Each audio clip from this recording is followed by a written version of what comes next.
Hey boaters, Keith McGowan here. I am the Outboard Dad, here to help you have a better boating experience. My outboard motor guide is almost complete.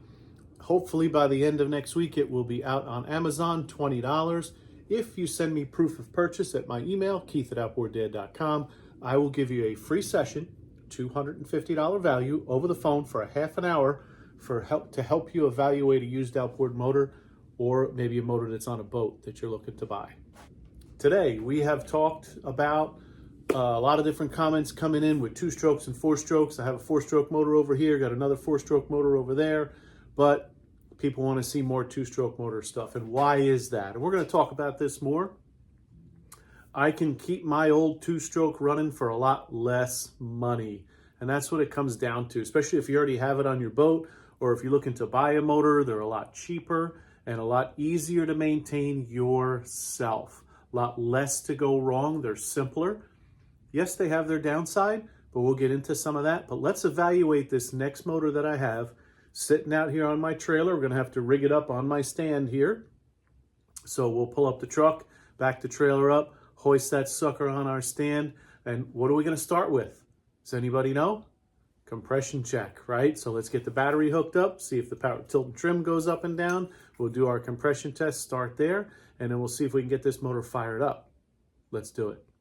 Here we are, got the trailer backed up. Let's check it out.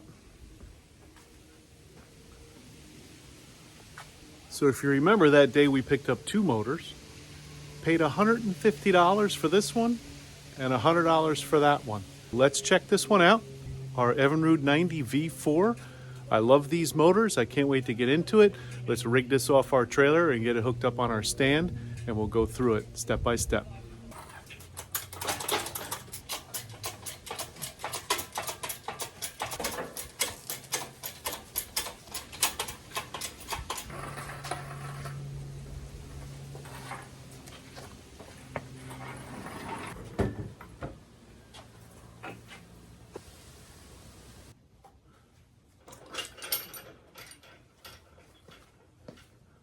Now let's check it out. I'm gonna close up the garage, get the heat on in here so I'm not freezing anymore. Now we've got this set up in our garage. I got the heat on in here. Normally I don't heat this whole place. Little secret I'll show you that I do. If you look closely, you'll see a curtain, which is just really a tarp hanging there. And there's another one all the way on the opposite side. I'm gonna go ahead and close that up real soon here. You hear the humming in the background. That's my Fujitsu running. So I'm going to close this up. You'll see the top here is foam board insulated. So I close this area off so my workbench alone is heated. Also because I have my paints here and my minimum heat at night is really cranking when it's getting cold out now. Suddenly in New Jersey, we're getting cold. So I apologize for the humming in the background. As soon as I get my microphones taken care of, you won't hear that anymore.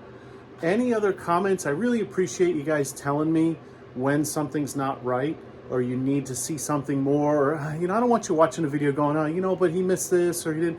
Let me know whatever it is you guys need me to do, what you people are interested in seeing.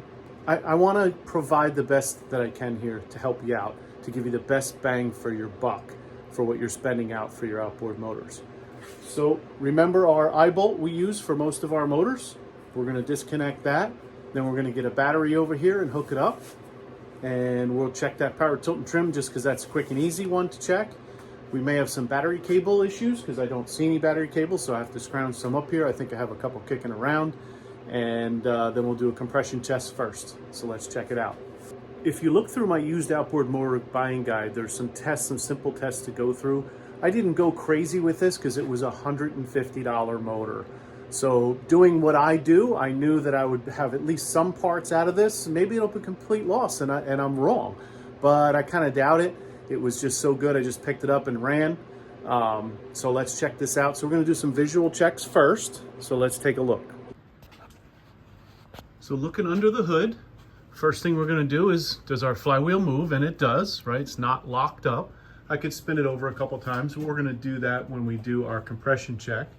All in all, looking at the motor, you see some little rust on the bolt here, but nothing crazy. I don't see anything that's badly corroded. So as we look down further to our midsection, Yes, this has been a used motor. It looks like it's been sitting in the water a little bit here because it's got some corrosion on it. As we look down further, we have a pretty badly broken prop here. Not too bad, it'd probably run, but you don't want to keep running like that. Looks like it's in gear right now, so we can't spin it too much. And look at that, our skeg is kind of busted. Now we turn very easily here, but if I look closely at my skeg, I can see it's got a twist to it. So it's hit something pretty good out there. I wonder if that was when this motor stopped. And maybe when we fire it up, it'll be knocking or something. So let's get the battery hooked up. We just kind of did a quick visual here, looking at my wiring connections, looking at my connections for my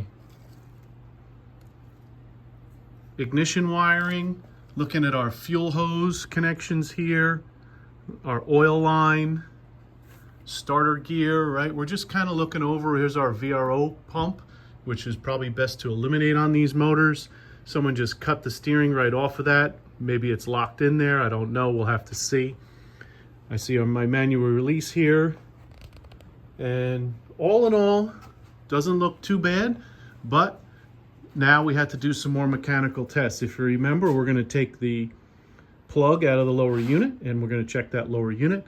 But first, let's get a battery hooked up, power tilt and trim. We'll look at that and get a compression test going. We'll crank this motor over a couple times and see what it sounds like. Looking closely, we have our positive cable, which goes right here on the one side of our starter solenoid.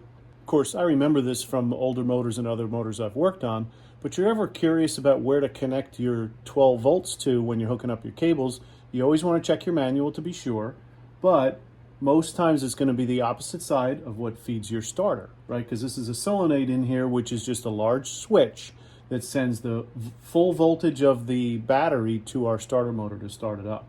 And in our ground, there's a post down there you can see nice and shiny, but of course the nut's missing off of it, so I just took a bolt that was right next to us that goes right to the block so we have a good ground. So let's check our power tilt and trim first. This has been sitting for some time, especially on its side on my trailer. So the fluid in the power tilt and trim probably ran to the top. There may be some air bubbles in it, but let's see if it even does anything.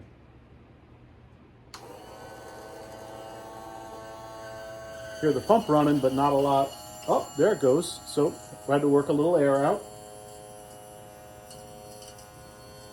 Now I have a steering arm over here. I want to make sure that doesn't touch the battery, just in case I'm going to remove that steering arm for safety. As you see, someone cut the cable. They also just cut the other end of this as well. It does move here, so it doesn't look like it's jammed up, but I have a feeling it may be jammed up inside of here. Again, we're not going to mess with that right now. And I just saved this, the little nut and everything. There's a little adjustment washer on here as well that's threaded for the adjustment. We'll save this just in case someone needs it when they're buying an outboard from me. Put it aside. Okay, let's continue checking this power tilt and trim. So as I'm cranking this up, I'm looking in here, again in my outboard motor guide, it talks about a visual inspection. So as I look at this closer and closer, I'm seeing some rust in here, which is pretty typical. This steering assembly, this steering arm is cast iron. They can't make it out of aluminum or stainless because it needs to have that cast iron strength. There's really not much stronger than that as far as metals go for something like this. So, but it's not severe. As a matter of fact, I can still see the nut. Sometimes the nut is so... I wonder if my manual tilt is not locked in all the way. But if you look closely here, you can see that this is... I could still see the nut on here pretty well, but it's really just some minimal rust around here. It's nothing severe. I've seen them so bad that you can't even see the nut anymore because there's so much corrosion and rust all the way around it. So let me go over and see if we can tighten up our manual tilt. Maybe that's what's keeping this from going up all the way, and we'll continue checking this power tilt and trim out. Whew. Manual release was loose. Maybe they did that when they were taking it off. Let's see if it holds up now. So again, these are the visual inspections you want to do. I can see here, well, it's going up a lot faster as well. I can see here some corrosion around my lower motor mounts, but again, nothing severe, no more than its age. So looking at the red ignition wire connection plug. This is definitely a 1995 or older motor. I'd say it's probably right around 94, 95. We could probably look up the numbers on it and see for sure. But the 96 and newer had the square black plug on it, so it's different. So let's take a look a little closer at our power tilt and trim and see what it looks like in there. So I don't see anything leaking. My motor is a little toasty in there. Right? My electric motor has some rust around it. Not too bad for its age, but it's not leaking. I don't see any marks on the rams at all. So actually, not a lot of corrosion inside here. Looks really good. Maybe a new motor would be in order if someone's going to use this out there, or it could just be cleaned up in my favorite Rust-Oleum. So let's bring this trim back down, make sure it comes down all the way, and then we'll do this compression check. So we're going to continue on with this project. We're going to do some more tests, and then we might even fire this motor up. Let's see what happens next. So please stay tuned for my next video, and we will continue to show you pretty much step by step what's in my guide of what you need to do to evaluate your motor. So stay tuned. Please like, subscribe, send me any comments that you have, and we hope to see you out on the water.